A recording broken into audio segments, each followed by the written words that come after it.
আসসালামু আলাইকুম। চলুন দেখে নেই কী খবর থাকছে আজকে। বলিউডের জনপ্রিয় মা রিমা লাগু আর নেই।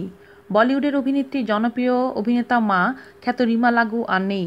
বৃহস্পতিবার সকালে মুম্বাইয়ের একটি বেসরকারি হাসপাতালে হৃদরোগে আক্রান্ত হয়ে তিনি মারা যান। তার বয়স হয়েছিল ৫৯ বছর। ভারতের ছোট ও বড় পর্দা দুটোতেই সরব উপস্থিতি ছিল রিমার। বেশিরভাগ ছবিতে মায়ের ভূমিকায় দেখা গিয়েছে তাকে। मैंने प्यार किया साजन, आशिकी क्यामत से क्यामत तक, हम आपके है कौन, কাল হো না হো এর মতো একাধিক সুপারহিট বলিউড ছবিতে মায়ের ভূমিকায় তার অসাধারণ অভিনয় দর্শকদের মনে গভীর দাগ কাটে। প্রায় ৪ দশক আগে মারাঠা থিয়েটার থেকে অভিনয় জীবন শুরু করেন রিমা। ১৯৮৫ সালে দূরদর্শনের ধারাবাহিক খানদানের মাধ্যমে ছোট পর্দায় কাজ শুরুর আগে দু-একটি হিন্দি ছবিতে পার্শ্ব চরিত্রে অভিনয় করেছিলেন তিনি। এরপর দূরদর্শনের জনপ্রিয় ধারাবাহিক শ্রীমান শ্রীমতী ও তু তু ম্যামে এর অভিনয়ে মন জয় করে নেন হাজার হাজার দর্শকের। গত ৩ দশকের শতাধিক ছবিতে অভিনয় করেছেন রিমা, তবে বেশিরভাগ ছবিতেই মায়ের ভূমিকায় দেখা গেছে তাকে।